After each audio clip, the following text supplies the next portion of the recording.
Voy a dejar de transmitir mi cámara.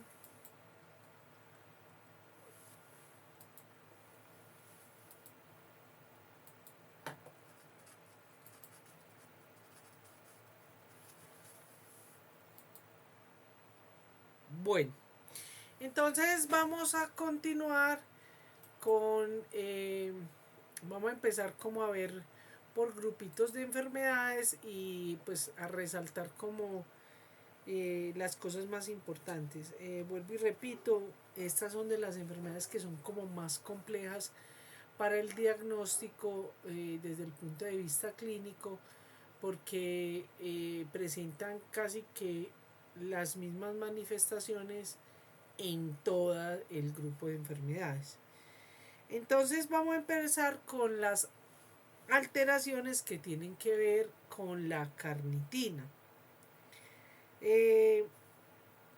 No existe pues como un orden específico de cuál va primero o cuál no, ¿cierto? De hecho, algunos textos, como el texto que creo que también está en internet, que es de los errores innatos del metabolismo del niño, de la doctora Verónica Cornejo y de la doctora Rayman. Yo no sé si estarán por ahí en internet, ¿cierto? Utiliza una metodología donde por grupo de enfermedades, como en cada, por ejemplo, diagnóstico, en cada uno esto y esto y lo otro. Yo pues trato como de hacer un híbrido, así que necesito un poquito de paciencia con eso. Entonces, el déficit de la CPT1, ¿cierto? Recordemos que la CPT1 es la carnitin palmitoil transferasa. Tenemos 1 y 2. La 1 es la que está hacia el lado externo, pero en general podemos decir que todas las enfermedades, o sea, del ciclo de la carnitina, los podemos considerar como defectos o errores primarios de la carnitina. Entonces ahí tenemos el de, ya habíamos visto en la gráfica anterior, vamos a tener entonces el transportador de carnitina, el CT. Vamos a tener el CPT1 y 2, carnitil palmitoil transferasa 1 y 2. Vamos a tener el del CACT, que es el acil carnitin translocalasa. Bueno, en fin, entonces, pero empecemos con esta que es la CPT1. Entonces ese es el déficit de carnitin palmitoil transferasa 1. Esta es una enfermedad que el gen está ubicado en el cromosoma 11q13. Es una enfermedad autosómica recesiva. Existen básicamente 3 isoformas que son como les he mencionado, acuérdense que en algunas enfermedades son tipos, en otras formas, en otras presentación. Aquí los mencionan como isoformas. Entonces tenemos la isoforma hepática, la muscular y la cerebral, ¿cierto? La forma que es más típica en nosotros o las que se han encontrado es la forma hepática, y básicamente generalmente se da es después de algunos meses de vida. Generalmente se da después del año y se va a presentar con una hipoglicemia, una hipocetosis, hiperamonemia, y va a haber un aumento de las enzimas hepáticas. Estos niños van a presentar, se van a ver letargados, van a tener convulsiones, coma, y pueden ir hasta la muerte. Cuando hablamos de la acidosis que ellos pueden presentar, es una acidosis moderada, no tienen hallazgos de alteraciones cardíacas ni musculares, y muchas veces esta enfermedad puede ser confundida eh, con el síndrome de Reye. Bueno, miremos ahora cómo es la CPT2. La CPT2, ¿Me puedes repetir el nombre del síndrome? síndrome de Reye, como A rey, ver, pero le pone una de Reye, síndrome de Reye. listo. Gracias. Bueno, tenemos entonces el déficit de CPT2. En esta CPT2, que es la carnitil palmitoil transferasa tipo 2. Este está ubicado, la variante genética está en el cromosoma 1p32. Esas mutaciones, las variantes genéticas se ha visto sobre todo muy frecuentes en poblaciones caucasoideas, o sea, de origen blanco o de origen europeo. Se han encontrado también algunas variantes genéticas en poblaciones japonesas. Bien. ¿Qué se va a presentar en general en estos niños? Esta enfermedad sí se va a presentar a nivel en los neonatos, es decir, en el recién nacido, y lo que vamos a ver claramente es una hepatomegalia, tienen un aumento de la CPK después de que hacen el ayuno, puede haber encefalopatía, convulsiones, disestrés respiratorio, acidosis metabólica, cardiomegalia, arritmia y nefromegalia. Aquí les estoy hablando pues como de todo en general, de lo que se puede. Ya voy a hablar de cada una de las formas que vemos ahí. En las formas tardías incluso pueden aparecer en los niños y en adolescentes y en adultos. Y cuando se presenta en estos niños o adultos, ¿cierto? Adolescentes o adultos, generalmente está asociado con un ejercicio vigoroso o muy prolongado, o por las infecciones, o por ayuno, o por estrés emocional. Bueno,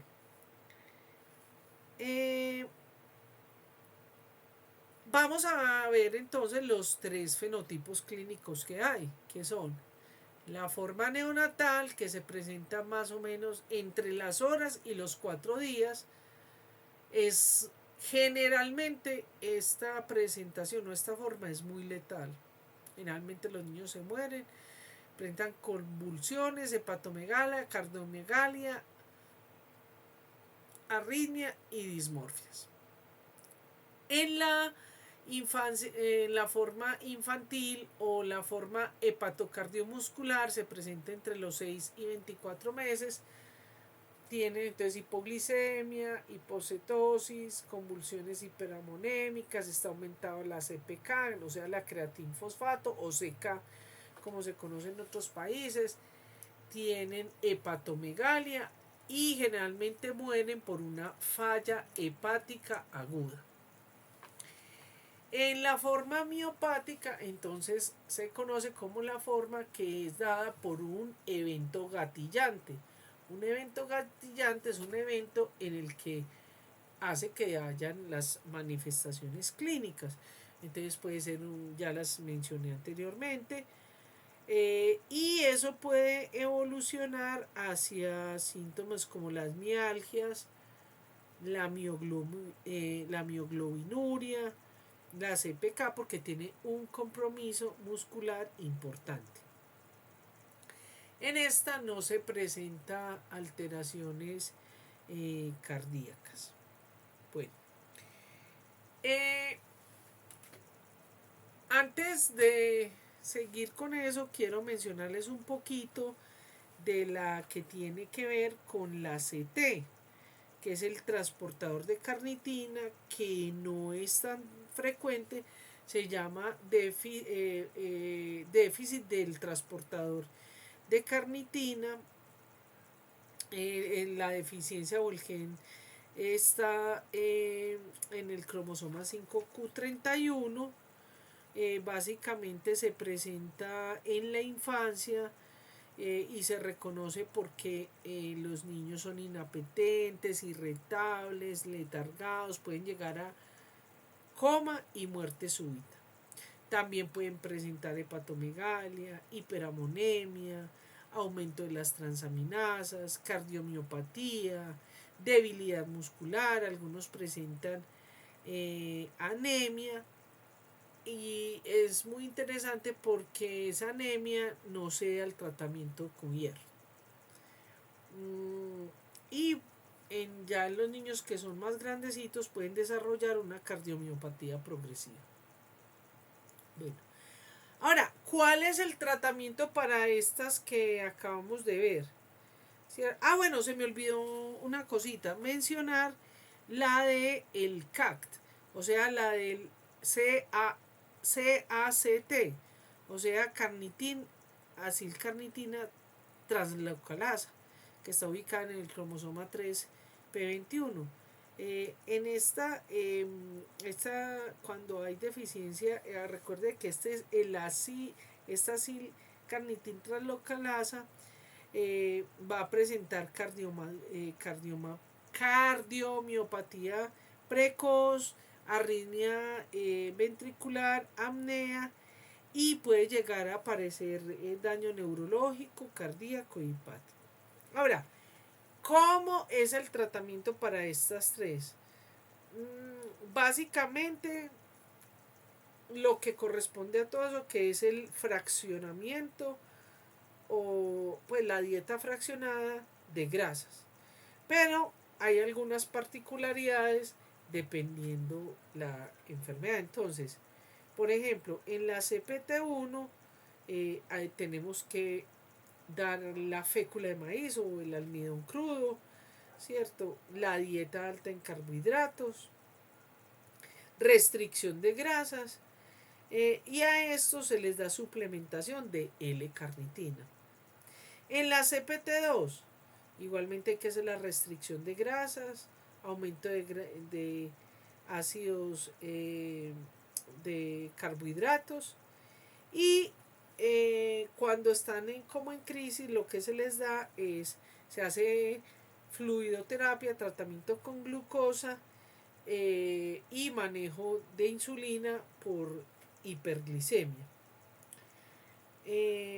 También hay que controlar la excreción de mioglobina para que no haya daño renal, y pues se han hecho algunos ensayos con agonistas receptores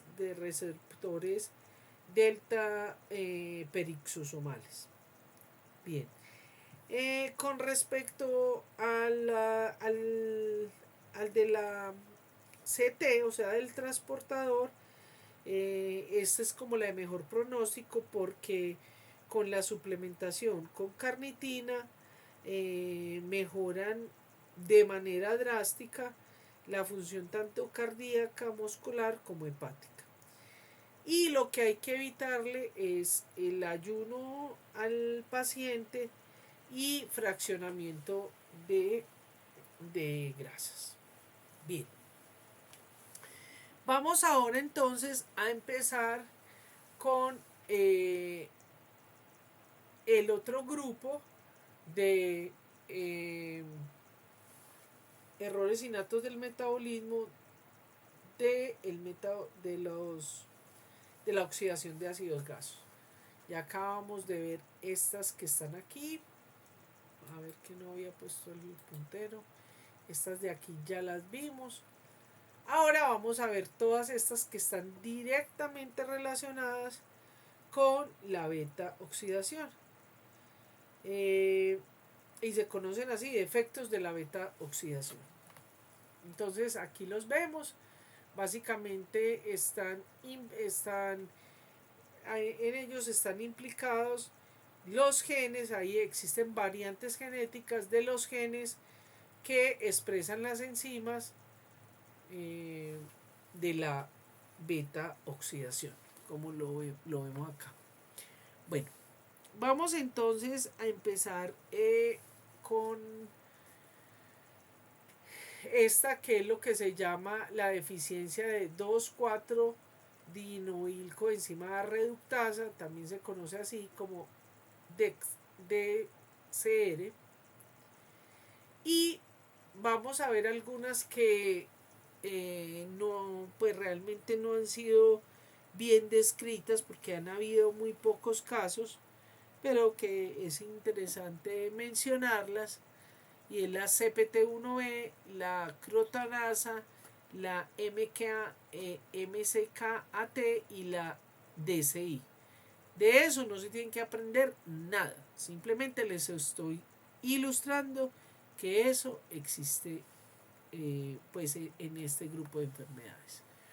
Entonces, básicamente, primero voy a hablar de algunas generalidades de los defectos de la beta oxidación y ya luego vamos a puntualizar algunas cositas. Entonces, en las beta oxidaciones generalmente hay formas hepáticas, formas cardíacas, pueden haber miopatías inducidas por ejercicio, sea vigoroso o prolongado, que lleva a una rhabdomiolisis, y tenemos la muerte súbita.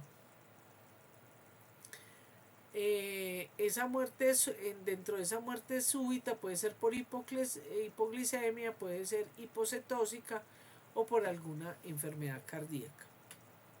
Ay. Bueno, entonces en la hipoglicemia, ¿cierto? Lo que vamos a ver es que recordemos que al haber la hipoglicemia, ahí empieza a haber una falla energética. La oxidación de ácidos grasos va a estimular la gluconeogénesis, pero no va a ser suficiente y por lo tanto vamos a generar entonces aumento de ácidos grasos y de cetonas porque se activa la producción de cuerpos cetónicos. Ahora, en el caso de las formas musculares, pues entonces básicamente no les va a alcanzar la energía que tiene, ahí no es por un ayuno, sino porque básicamente no hay energía para el músculo, entonces ahí es donde empiezan a liberar, tenemos un aumento de la ACK, del ácido láctico, y entonces empieza a dañar el músculo y hace una mioglobinuria, hacen rhabdomiolisis, que hay que detectarlas a tiempo porque dejando exposición puede ser muy dañina, no solo para el músculo, sino para los riñones. Esa rhabdomiolisis básicamente lo que va a hacer es que va a haber una depleción de energía, ¿cierto? Y entonces, que está representada pues lógicamente en ATP, y entonces esa falta de energía va a ser un aumento de calcio citolítico, y por eso una de las manifestaciones de esa rhabdomiolisis, además de las contracturas, es pues los calambres tan fuertes que les dan, son extremadamente dolorosos. Y lo que tiene que ver con la con el corazón o la cardiomiopatía y arritmias, básicamente sabemos que en el corazón el 90%, el 60 al 90% vienen de los ácidos grasos. Entonces, si hay una disminución de la glucosa, ¿cierto? O del lactato que se produce en el mismo tejido y no hay suficientes cuerpos cetónicos, entonces entra en una depresión energética. Bueno, entonces de esa manera todas esas acilcarnitinas y esos ácidos grasos que se van a acumular dependiendo de la enzima en cuestión, entonces se convierten en tóxicos y arritmogénicos, es decir, acelera el corazón. ¿Cómo se hace el diagnóstico de las enfermedades de la beta oxidación? Pues básicamente es midiendo los ácidos orgánicos y las acilcarnitinas, como ya vimos en los cuadros. De todas maneras, algunos paraclínicos, como medir la glucosa, el ácido láctico, las cetonas, si hay a disposición acilcarnitinas o carnitinas, van a ser eh, eh, muy orientadores del diagnóstico. E incluso cuando se sospecha, se puede hacer una inducción de ayuno controlada, hospitalizado, donde se van midiendo los metabolitos y se puede hacer un acercamiento sobre esa sospecha que por clínica se tiene. Fundamental, ya vimos la medición de carnitina total, libre esterificada, las acilcarnitinas, las actividades enzimáticas y los estudios genéticos son como los que van a hacer el diagnóstico final. Bueno, entonces, ¿cuál va a ser el objetivo del tratamiento en general con estas enfermedades de la beta oxidación? Es, primero, restablecer el balance metabólico, es la homeostasis calórica representada en energía. Entonces usted tiene que mantener que no tenga hipoglicemia, que no haga cetosis por cuerpos cetónicos, que no vaya a tener hiperamonemia. Entonces usted, una estrategia muy acertada es el mantenimiento y el control de esas glicemias.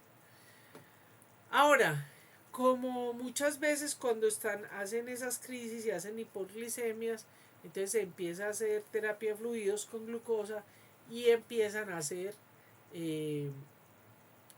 hiperglicemias. Entonces se puede controlar con insulina, pero además porque la insulina hace una supresión de la oxidación de los ácidos grasos, sobre todo a nivel del hígado y músculo. Y bloquea la lipólisis en el tejido adiposo. Como algunos de los pacientes pues se van a ir a coma, entonces lo que hay que hacer es que no solamente hay que suplir la crisis con el tratamiento que ya hemos visto, sino que además de eso hay que retirar todos los metabolitos tóxicos, sea a través de medicamentos, sea quelantes o medicamentos que saquen el metabolito tóxico, o en un momento determinado, como les digo, mecánicos. Cuando se hace el protocolo del ayuno en seguimiento, pues inducido, entonces hay que tener en cuenta la edad, ¿cierto? Porque no es lo mismo el ayuno en un recién nacido o en un neonato o en los niños que están en crecimiento y desarrollo, sino que hay que mirar que si uno hace esa restricción calórica, ¿cierto? Puede que determine la enfermedad, pero puede hacer un daño importante a nivel de, sobre todo, el sistema nervioso. Aquí les muestro, yo quiero traerles de este artículo, también es viejito, pero sigue totalmente vigente, ¿cierto? Es cómo se detectan los errores innatos del metabolismo en el tamizaje neonatal. Y esto básicamente se puede hacer en los primeros 5 días de nacido. Lógicamente hay que usar la tecnología que es espectrometría en masa en tándem, Y básicamente nosotros nos vamos a centrar aquí, porque esta es como la constelación que podemos encontrar cuando hay una deficiencia. Entonces, si a usted le llegan estos resultados, usted, por ejemplo, yo les estoy hablando de esto, pero yo no me lo sé, ni me lo voy a aprender, ¿cierto? Sino que, pues hay unos que otros, por ejemplo, esto es un poquito fácil, ¿cierto? Pero, porque, no, o alguno de ellos, porque es muy frecuente, porque uno lo ha visto, ¿cierto? Pero, generalmente usted lo que tiene que hacer es mandar a medir las acilcarnitinas, los ácidos orgánicos y acilcarnitinas y mirar la constelación que le permita hacer el diagnóstico. Ojo, téngalo en cuenta porque yo le voy a preguntar esto en el examen. Bueno, ¿qué es esto de acá? Aquí lo vemos. Eh, como les digo, no solamente, pues generalmente y lo que sugieren es en plasma, pero usted tiene que, dependiendo del país o el lugar donde esté, lo que esté a disposición, ¿cierto? Esto es lo que se ve en una espectrofotometría de masa, donde básicamente esto seríamos usted y yo, ¿cierto? Donde se ve aumentado. Recuerdan que les dije que es muy importante mirar las acidurías orgánicas, generalmente se hacen concomitantemente, y aquí podemos ver cómo está aumentado un ácido graso de cadena media. Bueno, ahora, cuando vamos a ver los, podríamos para ver los defectos de, de la beta oxidación, como agruparlos en los de cadena corta y mediana y los de cadena larga. De hecho, dentro de los de cadena corta hay un muy corta y corta. Y entonces aquí están agrupados los de cadena corta. Acuérdense que esto viene de la sigla en inglés. Enfermedad de los ácidos grasos de cadena, chain, small, corta, media. Este es de cadena larga, muy larga. Bueno, y otra cosa, muchas veces se incluye la CPT1 y CPT2 dentro de los de cadena larga. ¿Por qué? Porque como está interrumpido al principio del inicio antes de que se empiece la beta oxidación, se pueden hacer hallazgos de ácidos grasos de cadena larga. Bueno, entonces vamos a empezar con la enzima que es la deshidrogenasa de ácidos grasos. Recordemos que esta enfermedad, o recordemos no, sino esta enfermedad fue descrita en la década de los en la década de los 80. Ay, no, vení, espérate un momentico que... Sí. Y básicamente lo que presentan estos chicos es...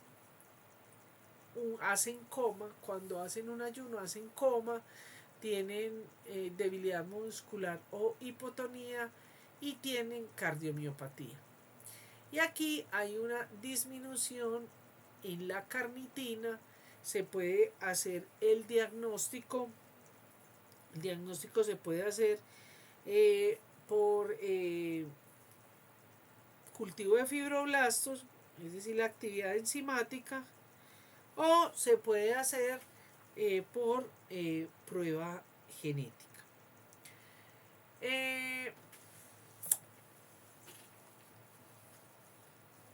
Vamos a ver un caso. Lo que vamos a hacer como con estas enfermedades es que vamos a ver como las características generales y vamos a hacer un casito clínico.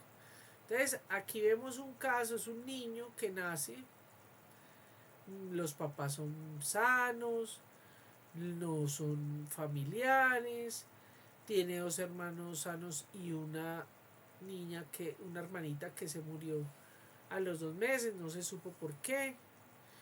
El embarazo normal, el parto normal, tuvo su leche materna hasta los 14 meses.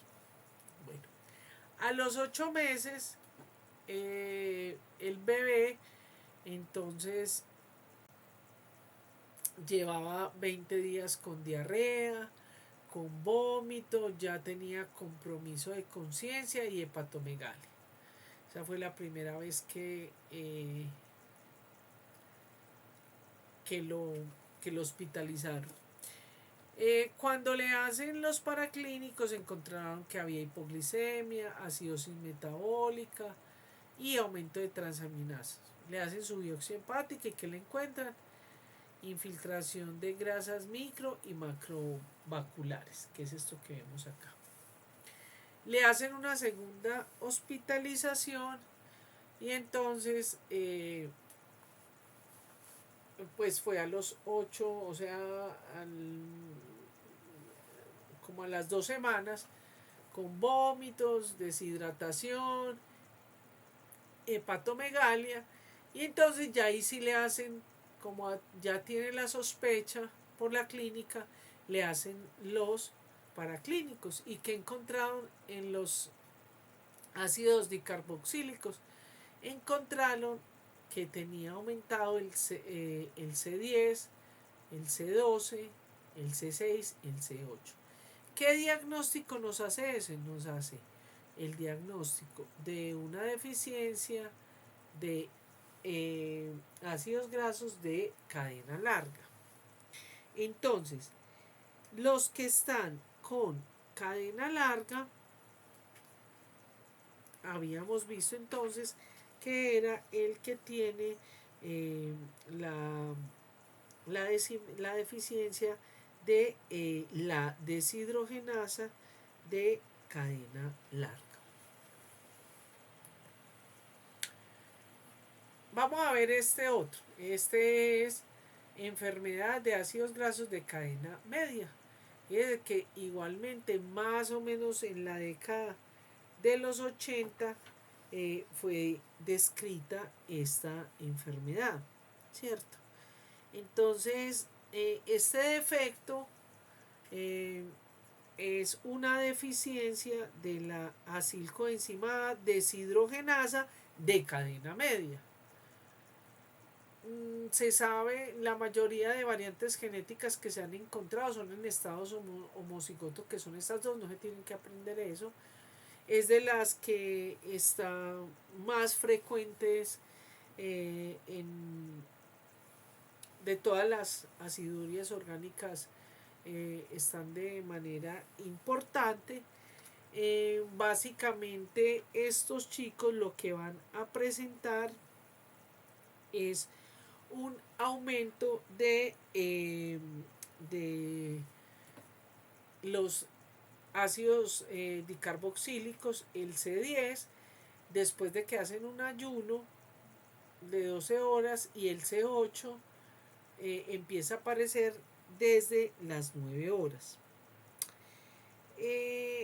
También se ha encontrado que tienen carnitina libre y en sangre y en orina pueden estar normales, y también han encontrado en ácidos orgánicos aumentados la glicina, la suberiglicina y la hexanoilglicina, pues que son metabolitos que son específicos. Eso, hay una batería de estos metabolitos que están asociados con esta enfermedad, y entonces si hay presencia de ellos, ya entonces podemos hacer el diagnóstico. Ahora, igualmente, la confirmación del diagnóstico se hace por cultivo en fibroblastos o por la prueba molecular del gen.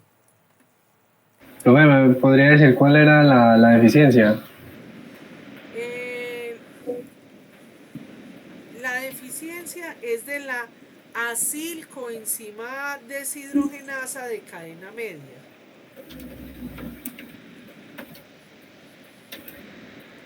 Listo, Brian, gracias. Bien, bueno, eh, el tratamiento pues que se hace, pues lo que pasa es que no quiero como repetir todo lo que vimos en general porque casi todos son lo mismo, ¿cierto? Más bien como que vamos casitos así, vamos viendo los casitos. Entonces veamos este caso. Es un niño, es un paciente que presenta sus manifestaciones clínicas o su primer episodio o crisis.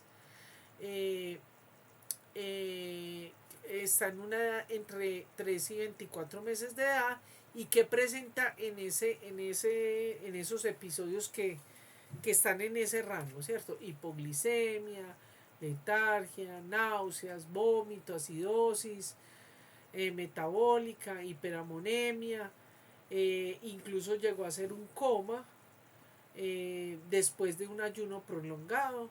Se le hicieron algunos paraclínicos y se le encontró aumento de ácidos grasos, de cuerpos cetónicos. No tenía manifestaciones clínicas de músculo esquelético o cardíaco. Eh, no, pues nunca llegó a ser pues como manifestaciones hepáticas. Y cuando le hacen los paraclínicos, espérate que esto me quedó aquí como desorganizado. Ay, a ver qué pasó.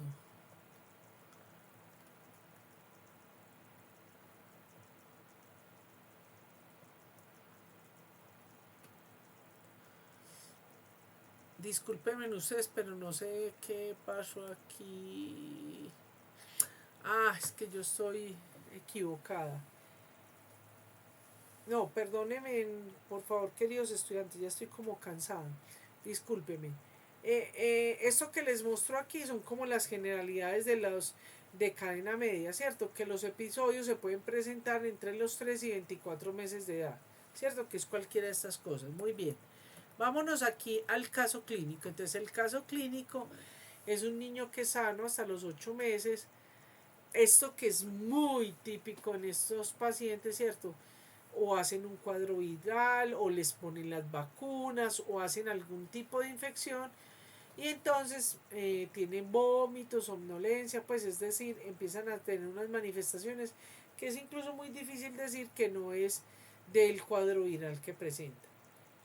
Cuando le hacen los paraclínicos, eh, tiene una hipoglicemia, le hacen su tratamiento y pues responde a la terapia. Luego vuelve a ser otra crisis a la segunda hospitalización, ¿cierto? Y entonces nos presenta vómito, compromiso de conciencia, apnea. Es de ver, o sea, en realidad ahí el pequeño está bien comprometido, ¿cierto? Eh, también tiene hipoglicemia y le hacen el diagnóstico de la deficiencia de ácidos grasos de cadena media, o sea, de la acilcoenzima deshidrogenasa de cadena media. ¿Y cómo se hace? Porque ellos tienen una constelación, ¿cierto? En ese caso, la constelación es un aumento de C6, C8 y C10. Con eso se hace el diagnóstico. Eso que les estoy diciendo aquí, yo no me lo sé, yo lo estoy leyendo, yo no me aprendo esas constelaciones. Bien, por eso ustedes en el examen, cuando yo les pregunto, tienen que tener la tabla donde están las acilcarnitinas que estén aumentadas. Bueno, ¿qué tratamiento entonces se le hace a estos niños? Entonces se les evita el ayuno, se les fracciona la alimentación, ¿cierto?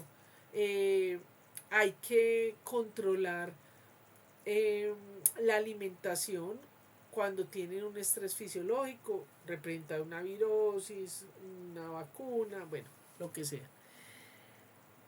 Como estos niños, estos pacientes tienen problemas energéticos graves porque no hay cómo suplir la depleción energética, entonces hay que hacer suplementación con proteína y los lípidos hay que disminuirlos considerablemente, es decir, menores del 30%.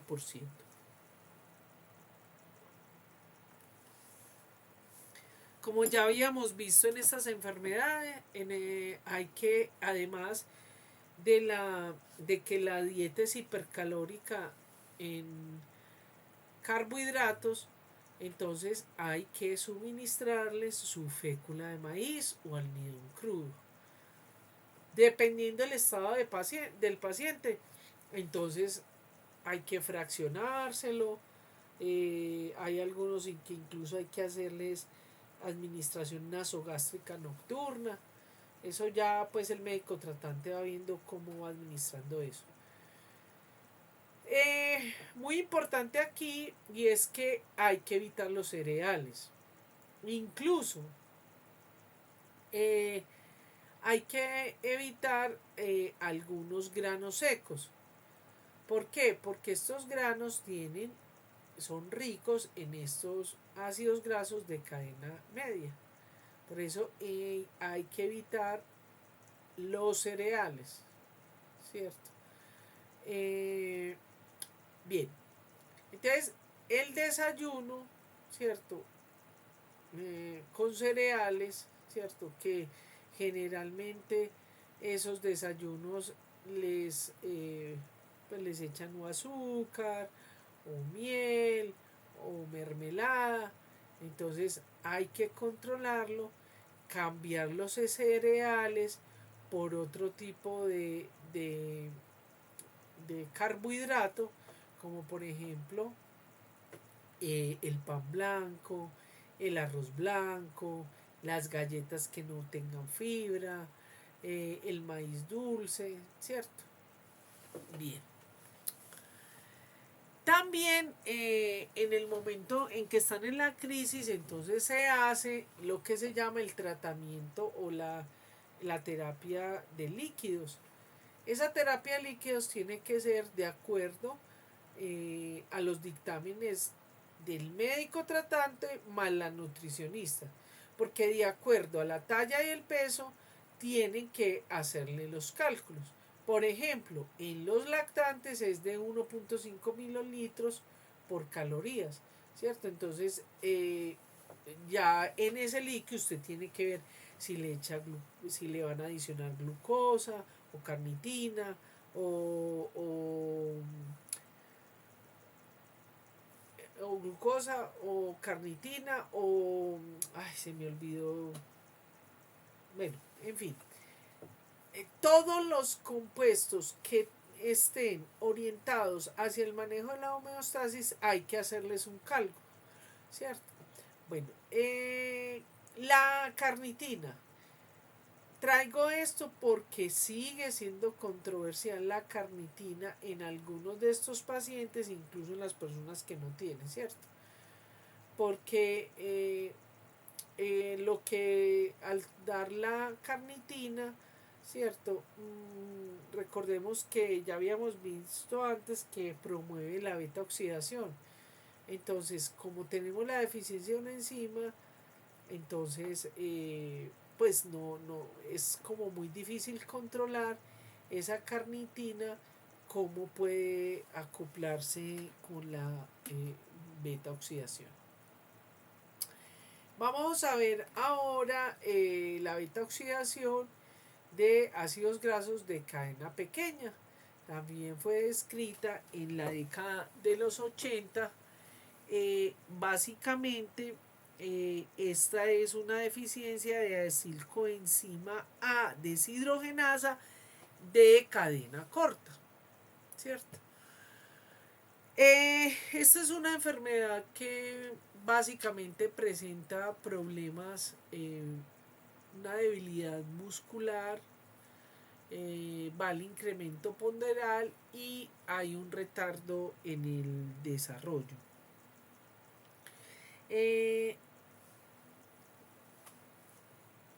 También se ha encontrado que a veces estos hallazgos clínicos o estos encontrar o hacer las crisis que hace, pueden llegar a ser transitorias, ¿cierto?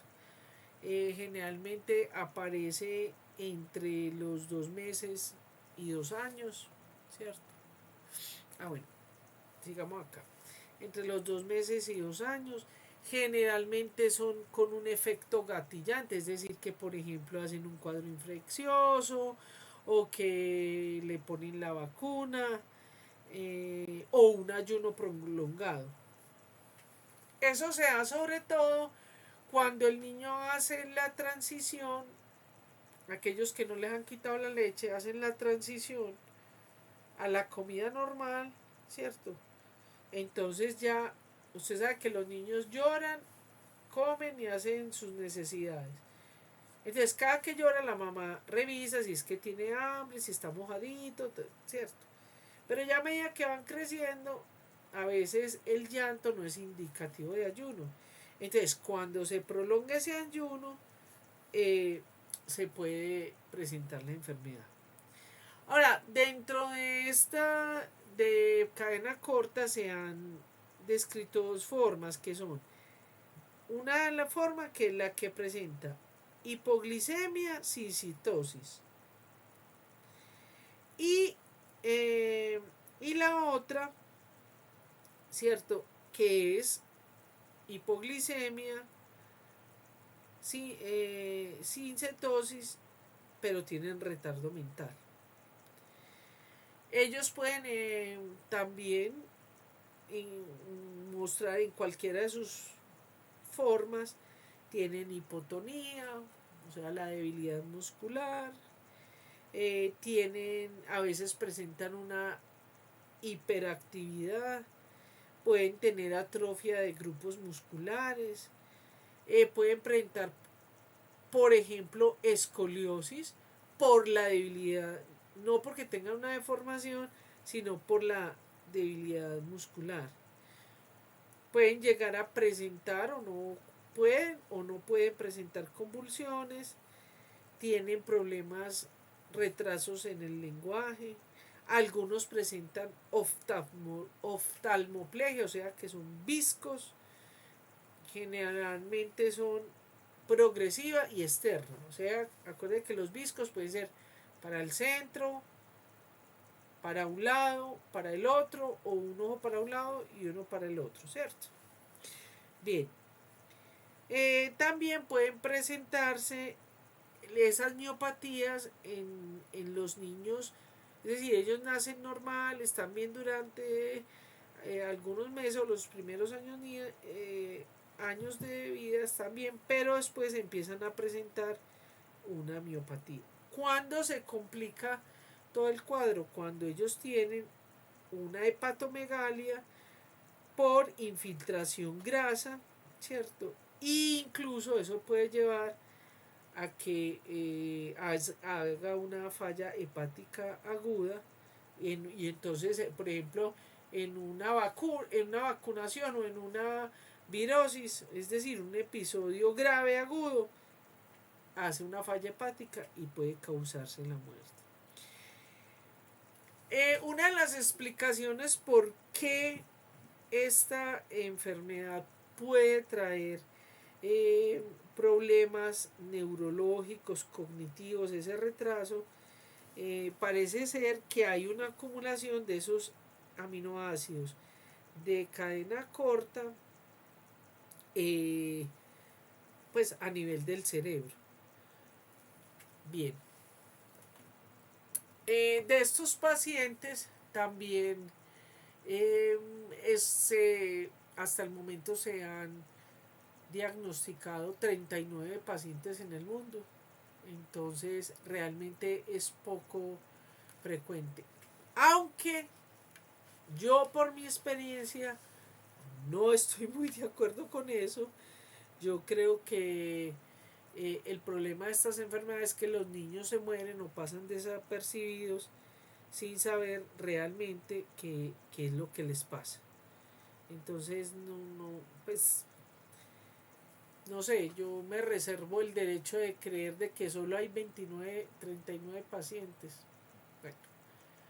Bueno, a veces el problema, como en todo lo que acaba de decir, fíjese que los síntomas no son tan específicos. Son síntomas pueden ser habituales, habitualmente transitorios, que pasan, y ya cuando hacen la fase aguda es cuando pueden tener un, un desenlace fatal. Aquí vemos, por ejemplo, ¿cierto? Una niña que pues no se le detectó, eh, tuvo un daño cerebral importante, ¿cierto? ¿Cómo es el tratamiento de estos pacientes? Igualmente, el problema es que como muchos de ellos, entre comillas, están asintomáticos, entonces es muy difícil hacerles algún tratamiento. Pero cuando ya se hace el tratamiento, hay que procurar que las glicemias sean normales. Bueno, una cosa que también quiero decir, la literatura nos dice eso que les dije, que una de las explicaciones del problema cognitivo es la acumulación de ácidos grasos a nivel de cerebro, pero yo también creo que ellos hacen unas hipoglicemias que no se dan cuenta, y ustedes saben que las hipoglicemias pueden hacer un daño cerebral muy importante, sobre todo en los primeros años de vida cuando se está en crecimiento y desarrollo. Otro de los objetivos de esta enfermedad es normalizar las acilcarnitinas y pues procurar que todos los paraclínicos estén lo mejor posible. Entonces, se le hace una dieta restringida en grasas. Generalmente se procura que el 20% sea, solo llegue hasta el 20% de las grasas, sobre todo alimentos que son ricos en grasas de cadena corta. Porque hay que tener en cuenta que cuando la deficiencia enzimática está al principio y no al final, entonces ¿qué sucede? Que puede que los de cadena larga puedan hacer hasta cierta parte, pero cuando llega con la enzima, que es de los de cadena corta, ahí se interrumpe la vía. Y esta es de los errores de las enfermedades de la beta oxidación, que se hace suplementación con riboflavina, o sea, vitamina B12. Bueno, muy bien. Bueno, esto ya lo habíamos dicho. Aquí hay otra cosa muy importante, y es con respecto a los ácidos de cadena corta, porque hay el butírico y el caproico están en las grasas de la leche. Entonces lo que sucede es que estos niños, como las manifestaciones clínicas no son tan floridas, cuando les están dando su leche materna o cuando incluso los están alimentando, pues entonces, cierto, están a exposición de esos ácidos grasos de cadena corta que no se pueden metabolizar. Y otra de las cosas que ha sido lo último que se ha encontrado es pues que nosotros, de alguna manera, por ayuda de nuestra flora bacteriana, producimos, de acuerdo a la alimentación que se tenga, el ácido butírico y el caproico. Entonces es algo que hay que tener en cuenta para el manejo. Bueno, ya tenemos entonces los ácidos grasos, que son de cadena larga, muy larga, de cadena larga, y estos que ya los habíamos visto. Estas enzimas fueron descritas igual en la década del 80. Estos son de las enfermedades que van a provocar problemas a nivel ocular, a nivel de la retina, hacen una degeneración de retina y producen una neuropatía importante. Y tenemos un fenotipo que es lo que se llama las madres heterocigotas embarazadas con las cadenas, la enfermedad de ácidos grasos de cadena larga. Y entonces ellos lo que hacen es que hacen un hígado graso agudo en el embarazo y se llama la enfermedad de HELP, ¿cierto? Bueno, vamos a ver un caso clínico de este pequeño, ¿cierto? Es un producto de un segundo embarazo, no tienen consanguinidad, la madre tuvo una diabetes gestacional, parto por cesárea, el peso al nacimiento fue de 3.000 gramos, la talla 49 y la circunferencia craneal de 34.5, es decir, el niño era normal. Muy bien. Resulta que fueron pasando los meses y tuvo una crisis el niño, llevado al hospital y le encontraron que tenía de la CK o de la creatinquinasa o creatinfosfoquinasa en 9000, que eso es mucho, ¿cierto? Hizo una acidosis metabólica, tenía anemia, presentó además de eso hiponatremia,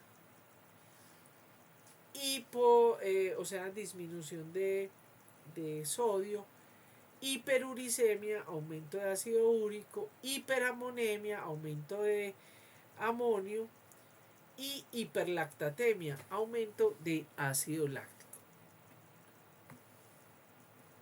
Bien, cuando le van a hacer cuando le hacen los paraclínicos específicos, es decir, el perfil de las acilcarnitinas que le encontraron que el C16 y el C18 estaban aumentados y estaban aumentados y también estaba aumentada la carnitina esterificada. Pero además de eso, ¿cierto? Le hicieron su caracterización genética y encontraron que había una mutación, ¿cierto? En el gen MPT. MTP, sí, MTP. Bueno, resulta que esta mutación, que es una de las más frecuentes, que es la G1528, que significa un cambio de glicina en esta posición por uno de cisteína. Bueno, entonces, en esta enfermedad lo que vamos a tener es una deficiencia de la proteína, es decir, trifuncional, que se llama ¿qué es lo que hace esa enzima? Esa proteína es hidroxiacil coenzima A deshidrogenasa, la 3-ketoacil coenzima A tiolasa y la enoil coenzima A hidratasa. Esta lo que va a hacer es que va a presentar específicamente aumentos de los ácidos grasos C16 y C18. Esto ya haría el diagnóstico. Ni siquiera hubiera necesitado, porque es la única que presenta el aumento de esos dos. ¿Qué les quiero presentar yo con este caso clínico? Una problemática que hay en nuestro medio, yo no sé si en el mundo, parecería que sí, pero una problemática que hay con el determinismo genético, que si no tiene la mutación genética no tiene la enfermedad. No, chicos, en los errores innatos del metabolismo existen pruebas, metabolitos que son patognomónicos, es decir, que si estos dos están aumentados y no hay nada más, esa es la enfermedad. Es decir, no habría necesidad de hacerle, claro que si uno tiene la oportunidad, hay la posibilidad de hacer su caracterización genética, eureka. Pero el problema es que en países como los nuestros, por la sistemática de salud, que yo no la entiendo, si un paciente así tenga el aumento de este C16 y 18 más los paraclínicos que acabamos de ver, te le dicen, no, él no tiene la enfermedad porque no tiene la mutación genética. Por favor, chicos, liberémonos de eso, seamos ustedes, que sea una nueva generación de médicos que no incurran en eso. Aquí les muestro pues, entonces, este artículo que también me encanta, es viejito, pero me encanta, porque nos está mostrando cómo esa constelación de las manifestaciones clínicas en los diferentes enfermedades de los ácidos grasos, ¿cierto? ¿Qué es lo que se presenta? ¿Cierto? Que la hipoglicemia, que la hepatomegalia, que la hipotonía, etc. Bueno, y esta que vimos ahora, que se llama el HELP, que básicamente es una deficiencia de ácidos grasos de cadena muy larga, ¿cierto? Entonces, o sea que es una deficiencia de 3 hidroxiacil coenzima deshidrogenasa de cadena larga. Bueno, pero se llama HELP o este fenotipo variante porque porque nuestra embarazadita va a presentar en el momento en que se embaraza, esta enfermedad es homocigota, es autosómica recesiva, pero las madres tienen la variante en forma heterocigota. Entonces ellas no presentan nada, pero en el momento en que se embarazan, que su hijo sí es homocigoto, entonces la madre va a presentar hemólisis H, aumento de las enzimas hepáticas y plaquetas bajas. Por eso se llama HELP. Entonces, hemólisis, aumento de las enzimas hepáticas y plaquetas bajas. Eso casi que haría el diagnóstico, pero la verdad es que es muy poco probable que en una clínica sepan eso, y menos de ginecología, pero para que ustedes lo tengan en cuenta.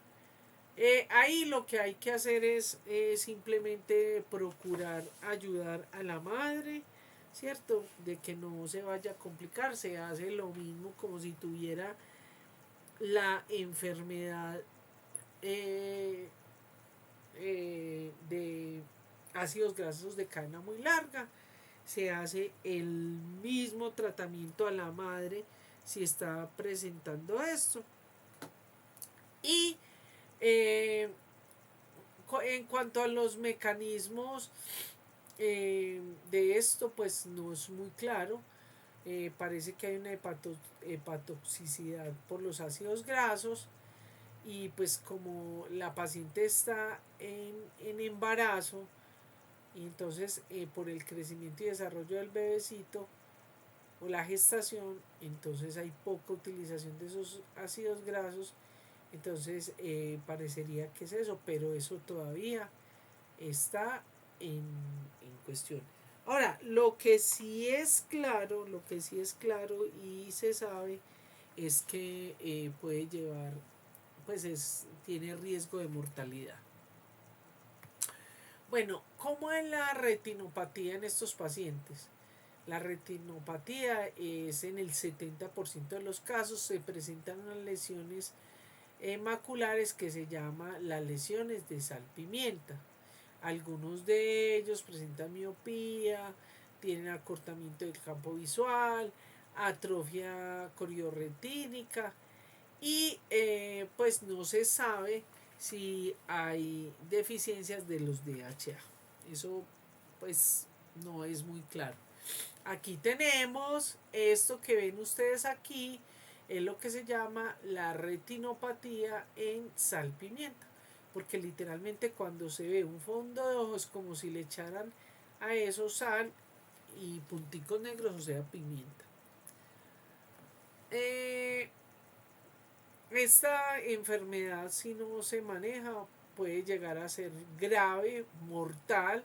Generalmente los niños se mueren antes de los 2 años, pero si se hace un diagnóstico a tiempo eh, y un tratamiento precoz, puede ser incluso hasta el 60%, al 67% de aumento del pronóstico de vida. Con respecto a las retinopatías, no hay nada que hacer más que simplemente estarle haciendo control a través de los potenciales evocados visuales. Bueno, aquí les dejo yo esto que me parece supremamente interesante. Es uno de los protocolos que saca la Asociación de Genética Médica para los hallazgos en el tamizaje neonatal. Este es screening de neonatal, ¿cierto? Entonces básicamente nos está diciendo si está elevado el C16 o C18, ¿cierto? Y nos va dando algoritmos que nos pueden ayudar. Ustedes hoy en día es muy utilizado estos algoritmos y realmente son muy buenos y muy eficientes para hacer el diagnóstico. Bueno, ¿qué es importante en las pesquisas neonatales? Para estas enfermedades de los ácidos grasos, en las pesquisas neonatales, primero que todo, es que el paciente esté recién nacido. De eso va a depender que se hagan las restricciones y se eviten las manifestaciones que van a dañar al niño. Que los antecedentes son muy importantes, sobre todo si son mamitas que están embarazadas con algún hermano del bebecito que no ha nacido, que haya tenido una muerte súbita. También es muy importante la hipoglicemia, y cuando no es cetósica. Ahora, ¿cómo se hace esa pesquisa neonatal? Esa se hace con espectrometría. Esto significa espectrometría de masa en tándem cuádruple. Y entonces ahí, pues aquí tengo, por ejemplo, de lo que acabamos de ver, está elevado el 16 y el 8, ya podemos hacer el diagnóstico, por ejemplo, para esta que acabamos de ver, pero igualmente podría ser cualquiera de las constelaciones que vimos, ¿cierto? Bueno, en conclusión, entonces vimos que los trastornos de los ácidos grasos realmente ya sabemos que son frecuentes y que se pueden detectar por tamizaje neonatal. No, hasta el momento no tenemos una fisiopatología muy bien descrita de estas enfermedades, por lo que siguen siendo enfermedades que no tienen un diagnóstico específico, pero que sin embargo con las restricciones alimentarias, los hábitos de vida y los controles, pues los niños pueden llegar a ser niños sanos, ¿cierto? Y niños que puedan, cuando estén adultos, ver por sí mismos. Bueno, chicos, hemos terminado. ¿Dudas, preguntas?